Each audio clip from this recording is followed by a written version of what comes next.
Hello everyone, welcome or welcome back to my channel. My name is Dr. Nisha and in today's video lecture we are going to study the second point of cure, that is the investigation of effects of disease. So पिछले 2 से 3 lecture में हम लोगों ने देखा है 3 point of cure का introduction देखा, फिर फर्स्ट पॉइंट टू क्योर देखा है, अभी हम लोग देखने वाले सेकेंड पॉइंट टू क्योर. सो ये एफोरिज्म कहाँ से कहाँ तक है, तो 105 टू 145 तक.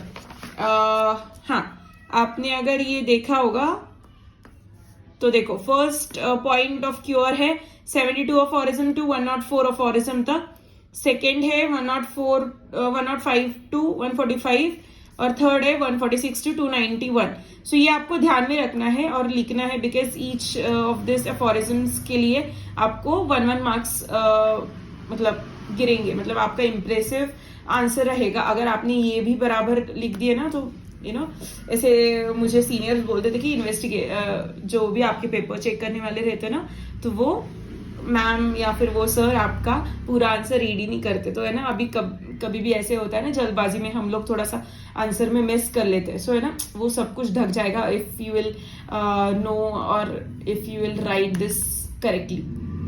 ये करेक्टली को आगे अंदर का ना थोड़ा बहुत भी ऊपर नीचे चला गया ना आंसर, फिर भी कोई फर्क नहीं पड़ता है. सिर्फ और सिर्फ पेपर के लिए बोल रही हूँ, प्रैक्टिस पॉइंट ऑफ व्यू के लिए बिल्कुल भी नहीं. ये बहुत फर्क पड़ता है अगर आप ठीक से नहीं समझ पाओगे. ठीक है, सो हम लोग समझेंगे इसको अभी क्या होता है ये investigation of effects of disease. So ये होता क्या है exactly effects of disease. Effects of disease कब होता है, तो ना जब भी हम लोग या फिर जब भी पेशेंट, हाँ, या फिर जब भी हेल्दी ह्यूमन बींग, दोनों में भी देखेंगे हम लोग. हेल्दी ह्यूमन बींग अगर किसी मेडिसिन को लेता है, किसी मेडिसिन को खाता है, तो वो ना डिसीज सिम्टम्स थ्रो करता है, मतलब उसके साइंस एंड सिम्टम्स थ्रो करता है वो रेमेडी के. ठीक है, और सिमिलरली अगर वो रेमेडी के साइंस एंड सिम्टम्स है एक डिसीज पर्सन में, अगर वो रेमेडी खा लेता है तो वो क्योर हो जाता है ना, वाइस वर्सा. सो ये इफेक्ट जानना हमें बहुत जरूरी होता है. सो ये मोस्टली ना आप मटेरिया मेडिका प्यूरा में कंप्लीट प्योर सिम्टम्स दिए गए हैं. सो आप वहां से भी इसको स्टडी कर सकते हो, रीड कर सकते हो. ठीक है, लेकिन कंसेप्ट तो जान लेते कि एग्जैक्टली होता क्या है. तो skill to know pathogenetic effects of the drugs on the healthy human beings. मतलब अगर आप लोगों ने एकोनाइट दे दिया, अगर आप लोगों ने जिंकम दे दिया, अगर आप लोगों ने टेरेंटुला दे दिया, बेलाडोना दे दिया, जो भी कोई आप रेमेडी देते हो ना, उसका आपको है ना पता होना चाहिए कि वो हेल्दी ह्यूमन बींग्स पे कैसे वो एक्ट करता है. ठीक है, उसकी एक्शन हेल्दी ह्यूमन बींग्स पे क्या होती है, कैसे होती है, तो ये सब कुछ आपको पता होना चाहिए.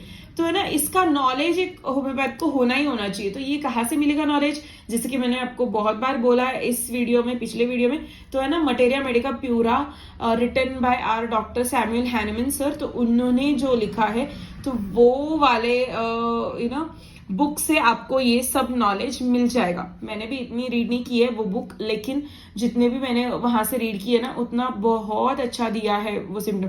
पार्ट 3 वॉल्यूम्स है उसके, तो है ना एक ही वॉल्यूम में आप अगर ले लो तो एक वॉल्यूम आप पूरा फिनिश करो, आपको 1.5-2 साल लगेंगे. आई नो उससे भी ज्यादा लग सकते किसी किसी को जो मेरे जैसा है.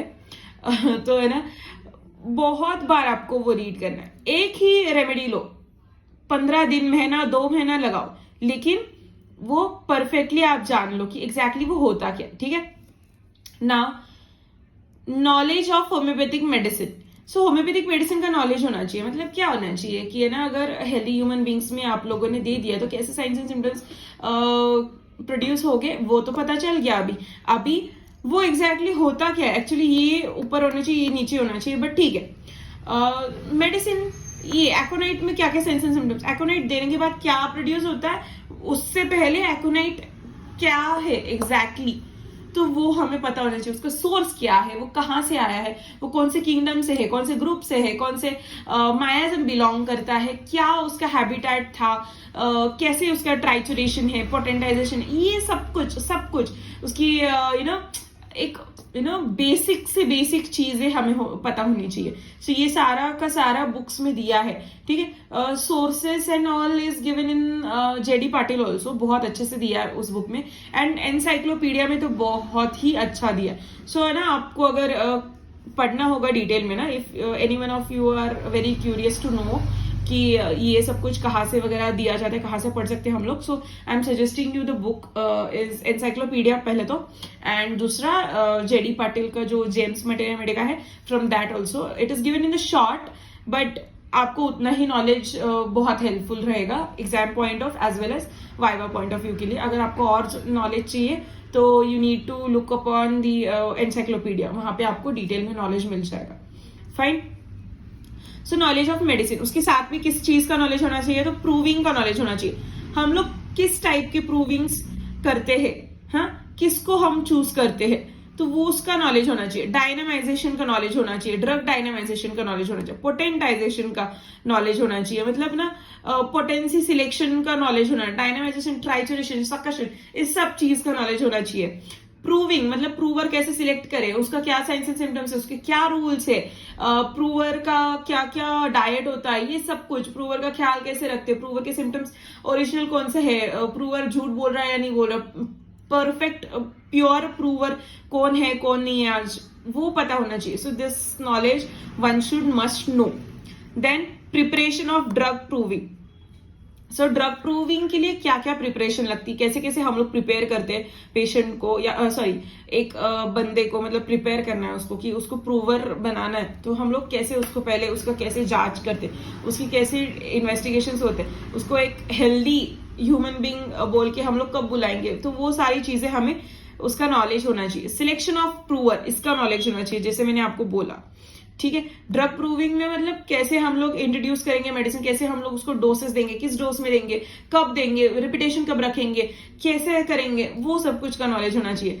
रिकॉर्डिंग ऑफ सिम्टम्स, रिकॉर्डिंग मतलब है ना, अगर हेल्दी ह्यूमन बींग्स को हम लोगों ने प्रूव करने के लिए कौन सी भी मेडिसिन दे दी, तो उसके क्या साइंस एंड सिम्टम्स असली में होते हैं, उसका नॉलेज होना चाहिए. वो सही में बोल रहा है या फिर उसको बोलने को आ रहा है क्या, वो कुछ अलग हमें डाइवर्ट तो नहीं कर रहा है, वो उसकी लैंग्वेज में कुछ अलग डाइवर्जन तो नहीं दे रहा है. तो ये सब कुछ चीजें हमें प्योर, उसका प्योर एकदम एक्सट्रैक्टेड सिम्टम मिल रहा है या नहीं मिल रहा, उसको कैसे रिकॉर्ड करे, कब कब रिकॉर्ड करे, क्या रिकॉर्डिंग के रूल्स एंड रेगुलेशंस होते हैं, आगे जाके आपको वो सब कुछ पता चलेगा. सो ये अफोरिज्म नंबर 105 to 104 अफोरिज्म में इस सब का नॉलेज दिया गया है. सो हम लोग इस सब पॉइंट्स को बहुत ही ज्यादा डिटेल में पढ़ेंगे whenever we will come across the aphorisms, different aphorisms. ठीक है. So yeah this was today's lecture, that is point 2.